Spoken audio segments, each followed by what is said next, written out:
Okay, now I've used my clean hands to break up the dry spinach that's steamed. And I'm going to add a little sesame oil. About a half a teaspoon. Not too much, just drizzle it lightly. And I'm going to mix that up.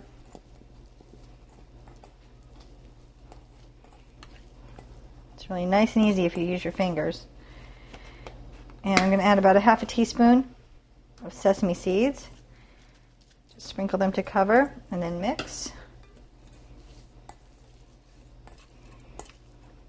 And it's really at this point, if you're making this for gimbap, it's okay to overspice it a little bit because it's going to be embedded in this big ring of rice, which is going to absorb some flavor. I'm going to add a little kosher salt. Just a tiny bit. You don't want it to be too salty.